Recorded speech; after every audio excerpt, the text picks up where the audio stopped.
ఇంకా దీంతో పాటు గనక మనం చూస్తే ఉపాధి అవకాశాల గురించి మాట్లాడుకున్నాం. అండ్ హెల్త్ సెక్టర్ ఇదే అండి ఫైనల్గా.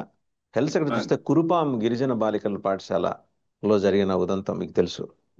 మీ ప్రభుత్వం ఉండగా ఏర్పాటు చేసిన ఆర్ఓ ప్లాంట్ చెడిపోతే 3 నెలలు మూలన పడేశారు. గ్రౌండ్ వాటర్ ఆ ట్యాంకులోకి ఎక్కించి ఎలుక చచ్చిపోయి జాండీస్ అటాక్ అయ్యి 2 పిల్లలు చనిపోతుంది.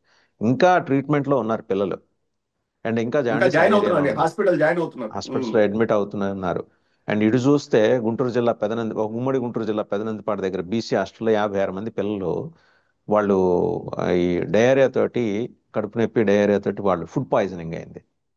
3 డిపార్ట్మెంట్స్ అండి ఇక్కడ: department of education, department of tribal welfare, department of BC welfare, నాలుగోది డిపార్ట్మెంట్ ఆఫ్ హెల్త్.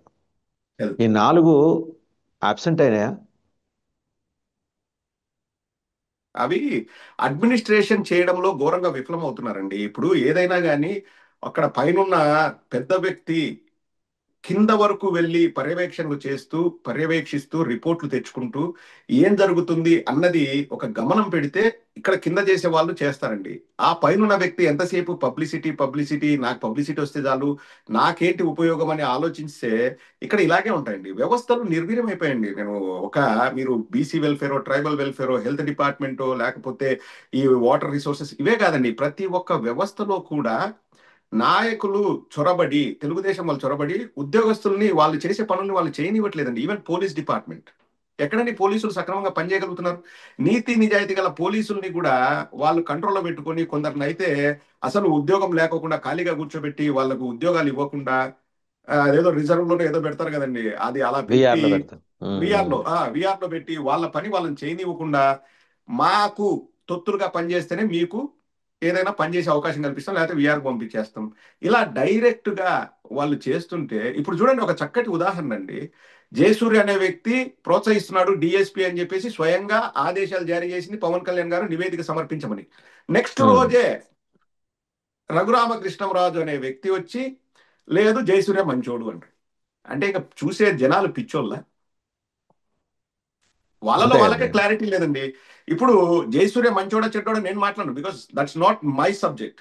నేను అనేది ఏంటంటే, నాయకులు అన్న వాళ్ళు ఒకడు చెడ్డోడని ఒకడు మంచోడు అంటే what should the like people should understand అండి. ఏంటండి how to understand these developments అంటే ప్రయారిటైజేషన్ ఏమన్నా మారిందా? పవన్ కళ్యాణ్ గారు ఇటీవల కాలంలో తన శాఖ దాటి వేరే శాఖల మీద ఎక్కువ ఫోకస్ చేసి మాట్లాడుతున్నారన్నమాట. నిన్న ఫారెస్ట్ డిపార్ట్మెంట్కి సంబంధించి ఒకటి చూసా. అలాగే ఇప్పుడు జయసూర్య అంశంలో నేరుగా ఆయన డీజీపీకి లెటర్ రాయటం. ఇది అంటే ఆయన ఏమైనా యాంటిసిపేట్ చేస్తున్నారా మినిస్ట్రీ ఆఫ్ హోమ్ కావాలని?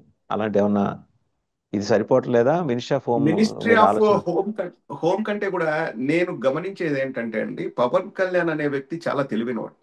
Very very intelligent person. మనం అనుకుంటాం హైదరాబాద్ లో కూర్చున్నాడు ఏదో చేస్తున్నాడు, తనకు కావాల్సిన సౌకర్యాలు అన్ని పొందుతున్నాడండి.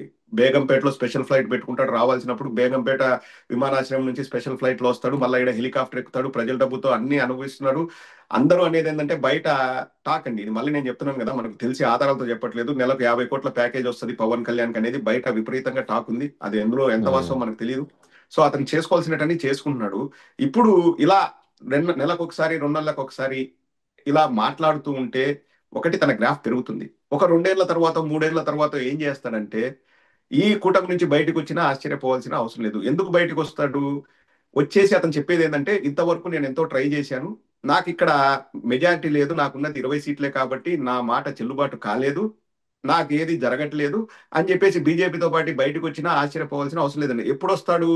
అది కూడా ఉమ్. చంద్రబాబు నాయుడు ఇన్స్ట్రక్షన్స్ వస్తాడు. ఎందుకంటే ఇప్పుడు ఇంతకుముందు రెండు వేల ఉమ్. ఇరవై నాలుగు ఎలక్షన్లప్పుడు ముగ్గురు కలిశారండి. కానీ ఇప్పుడు ముగ్గురు ఉమ్. కలిసామంటే ఎవరు ఒప్పుకోడు. ఒకటే ప్రభుత్వం ఇప్పుడు, ఒకటే ప్రభుత్వం. అవును. కాబట్టి ఉమ్. ఈయన ఒక చెప్పాడు కదా, ఎప్పుడు ఒకటే మాట అంటాడు, నాది 25 ఏళ్ల టార్గెట్, 25 ఏళ్ల టార్గెట్ అని. స్లోగా ఏం అవును. చేస్తాడంటే, ఇప్పుడు ఆయన చేసేది ఏంటంటే డ్యామేజ్ కంట్రోల్ అండి. అంటే జనసేనకు ఎక్కడ చెడ్డ పేరు రాకుండా డ్యామేజ్ కంట్రోల్ చేసుకుంటున్నాడు. ఇప్పుడు వాళ్ళు గొప్పలు చెప్పుకొని ఏం చేసుకున్నా కానీ, తెలుగుదేశం వాళ్ళు చెప్పుకొని వాళ్ళు ఏమైనా చేసుకొని, నాకు చెడ్డ పేరు రానంత వరకు నేను ఏమి చేయట్లేదని నేను పడతానంటాడు. రేపు పక్కన వచ్చేసి ఒక బాంబు వెలుస్తారండి, నాకు అక్కడ ఎక్కడ కూడా నా మాట చెల్లుబాటు కాలేదు, నేను ఎంతగా ఉమ్. అంతర్గతంగా చెప్తున్నా కానీ నాకు ఆ సౌకర్యం లేదు, నాకు బాగా టైట్ గా అనిపించింది, కాబట్టి ఆ బంధనాలను ఛేదించుకొని బయటకు వస్తాను, నేనే ఇంకా సొంతంగా పోటీ చేస్తాను, లేకపోతే బీజేపీ ఏదోటి ఏదోటి అండి, ఆ టైప్ చేయడానికి గ్రౌండ్ వర్క్ చేస్తున్నానని నాకు అనిపిస్తుంది.